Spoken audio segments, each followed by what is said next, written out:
साखरपट्ट्यातच साखर गुळ कडू. वाढत्या महागाईने सर्वसामान्यांचे कंबरडे मोडले. नागरिकांचा तीव्र संताप.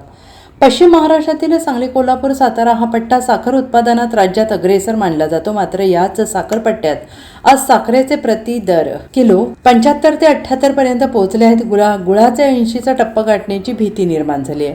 जीवनावश्यक वस्तूंच्या या गगनचुंबी दरवाढीमुळे सर्वसामान्य नागरिक, मध्यम वर्ग, गृहिणींचे महिन्याचे बजेट पूर्णपणे कोलमडले आहे. जीवनावश्यक वस्तूंची दरवाढ.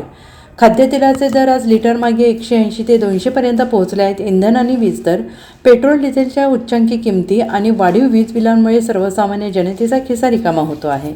एका बाजूला रासायनिक खते आणि युरियाच्या गोणींचे दर वाढले आहेत, तर दुसऱ्या बाजूला शेतकऱ्यांच्या भाजीपाल्याला कवडीमोल भाव मिळतो आहे. त्यामुळे शेतकरी आणि ग्राहक दोघेही भरडले जात आहेत. लाडकी बहीण योजनेचा डंका पिटला जात असला तरी ज्या गरजू महिलांना या पैशांची खरी गरज आहे त्या अद्यापही लाभापासून वंचित असल्याचा आरोप महिला वर्गातून होतो आहे. साखरेच्या कोठारात साखर सर्वसामान्यांच्या आवाक्याबाहेर गेली आहे. महागाईवर नियंत्रण ठेवण्यास सरकार पूर्णपणे अपयशी ठरल्याची भावना नागरिकांमधून व्यक्त होते आहे. शासनाने तातडीनं साठेबाजीवर नियंत्रण आणून साखर, गुळ आणि खाद्यतेलाचे दर पूर्ववत करावेत.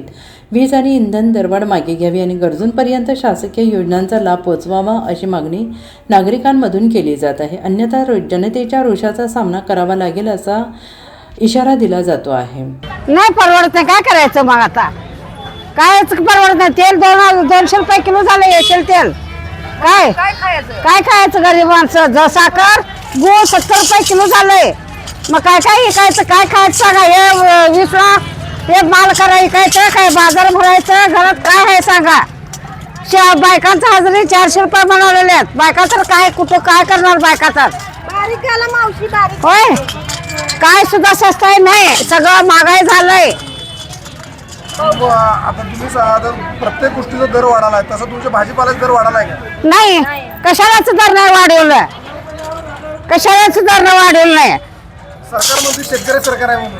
हा, सरकार म्हणते शेतकरी सरकार आहे. कशा शेतकरी? एवढं गो कवा साखर महाग झालं का? काय सगळं महाग झालंय. हा, सगळं महाग झालंय. काय करायचं सांगा? ते गुरावाने राबायचं, तर फुकटाने ओतायचं आणि जायचं घरला.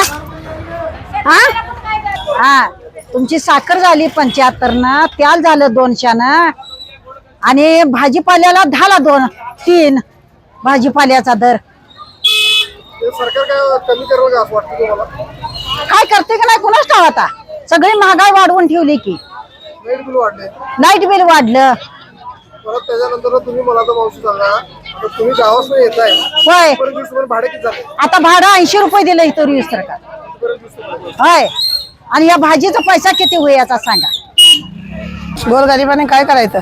साखर एवढं महाग केला, तेल एवढं महाग केला, धंदा नाही, पाणी नाही, भाड्यानं घर, लाईट बिल भरायचं का, पाणी बिल भरायचं का, पोटाला खायचं? एवढं महाग केलं तर कसं होणार आपलं? गरिबानं कुठं मागायचं? गोरगरीब 50ची साखर आज हा 75-80 रुपये झाली साखर आज. गोरगरीबनं काय करायचं? तेल झाला 200 रुपये किलो. साखर 80 जरी झाली. तेच चांगलं की सगळ्यांना सगळं सांगा कसं काय होतंय, गोरगरिबांना काय होतंय. सगळं हे करून सगळे मिळून जाऊया एक ठिकाणी. काय ते अध्यक्ष मागूया आपण, गोरगरिबाला साथ द्या. Bureau report, SBN Marathi, Sangli.